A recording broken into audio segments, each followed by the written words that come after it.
Bismillahirrahmanirrahim. Assalamualaikum warahmatullahi wabarakatuh. Sahabat yang beriman dimanapun berada, semoga kita selalu dalam lindungan Allah Subhanahu wa Ta'ala. Bismillahirrahmanirrahim. Allahumma salli ala Sayyidina Muhammad wa ala ali Sayyidina Muhammad. Segala puji bagi Allah Subhanahu wa Ta'ala, Rabb semesta alam. Salawat dan salam kepada Nabi kita, Nabi Muhammad sallallahu alaihi wasallam, keluarganya, para sahabatnya, dan orang-orang yang mengikuti mereka hingga akhir zaman. Kembali lagi di channel Muhtar Aditya Pratama, di mana pada kesempatan kali ini saya akan membahas tentang kisah Imam Mahdi menjadi imam sholat Nabi Isa pada hari kiamat. Sahabat yang beriman dimanapun berada,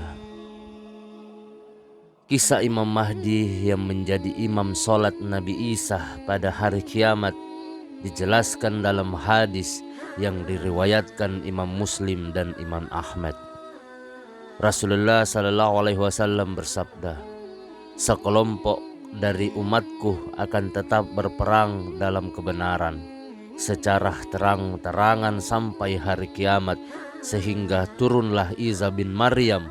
Maka berkatalah pemimpin mereka atau Al-Mahdi, kemarilah dan imamilah solat kami.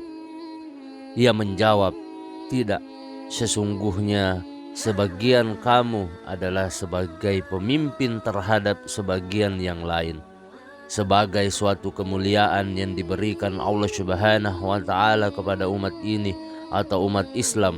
Hadis riwayat Muslim dan Ahmad.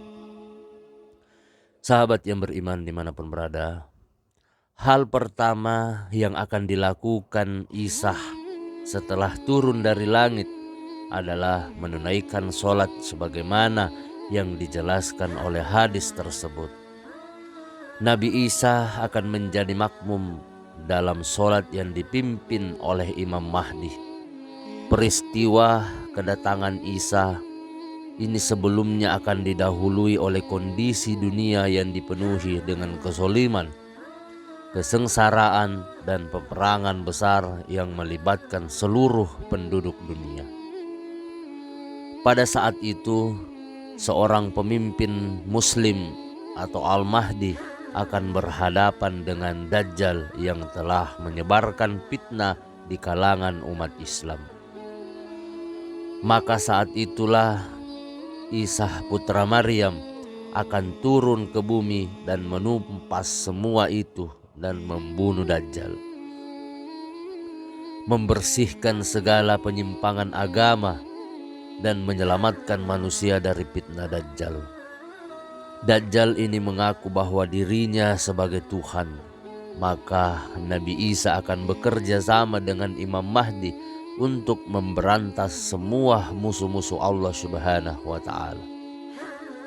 Sahabat yang beriman dimanapun berada, selain itu Nabi Isa juga akan menyelamatkan manusia dari fitnah Ya'juj dan Ma'juj. Dalam hadis yang diriwayatkan Tabrani disebutkan fitnah dan kejahatan Ya'juj dan Ma'juj ini sangat besar. Tiada seorang manusia pun yang dapat mengatasinya. Jumlah mereka sangat banyak sehingga kaum muslim terpaksa harus menyelamatkan api selama lebih kurang 7 tahun untuk berlindung dari penyerangan dan panah-panah Ya'juj dan Ma'juj.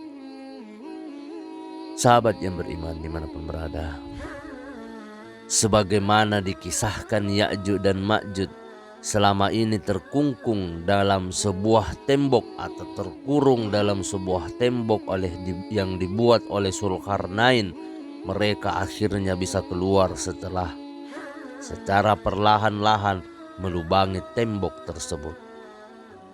Tembok Zulkarnain itu terbuat dari besi dan tembaga dan terletak di daerah Georgia, Asia Tengah.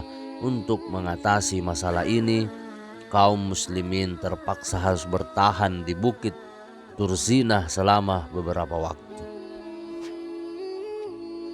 Hingga akhirnya Nabi Isa berdoa kepada Allah Subhanahu wa Ta'ala agar mengiringkan bantuan dan doa untuk membantu memusnahkan Ya'juj dan Ma'juj, dan berhasil diatasi. Hadis riwayat Ahmad, Muslim, Tirmizi dan dari An-Nawas bin Sama'an. Sahabat yang beriman dimanapun berada, setelah berhasil mengalahkan Ya'juj dan Ma'juj, Nabi Isa pun kemudian wafat. Menurut sejumlah riwayat, saat diturunkan hingga wafatnya kelak itu terjadi selama 40 tahun. Dan kehadiran Nabi Isa ini merupakan salah satu tanda-tanda terjadinya kiamat kubra atau kiamat besar. Turunnya Nabi Isa, Yusuf bin Abdillah bin Yusuf Al-Awabil dalam kitab Asyratus Saha menyatakan setelah keluarnya Dajjal dan kerusakan yang dilakukan di bumi, maka Allah Subhanahu wa ta'ala mengutus Nabi Isa alaihissalam, lalu beliau turun ke bumi. Beliau turun di Menara Putih sebelah timur Damaskus di Syam. Sahabat yang beriman dimanapun berada, beliau memakai 2 helai pakaian yang dicelup dengan minyak jafaran, meletakkan kedua tangannya di atas sayap 2 malaikat. Apabila dia menundukkan kepala, maka turunlah rambutnya, dan jika dia mengangkatnya, maka berjatuhlah keringatnya bagaikan butir-butir mutiara. Tidaklah seorang kafir pun yang mencium napasnya, melainkan dia akan mati sementara napasnya sejauh pandangannya. Nabi Isa alaihissalam akan turun di kalangan At-Tahifah Al-Mansurah atau Ahlus Sunnah wal Jamaah yang berperang di atas kebenaran. Mereka semua bergabung untuk memerangi Dajjal.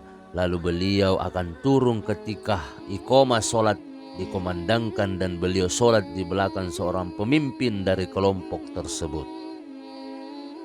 Ibnu Katsir berkata, inilah yang paling masyhur tentang tempat turunnya beliau, yaitu di atas Menara Putih bagian timur kota Damaskus. Dan saya telah melihat pada sebagian kitab, sesungguhnya dia akan turun di Menara Putih sebelah timur Masjid Damaskus. Barangkali inilah pendapat yang lebih terpelihara, karena di Damaskus tidak dikenal ada sebuah menara di bagian timur selain menara yang ada di sisi Masjid Jami Al-Umawi di Damaskus di sebelah timur.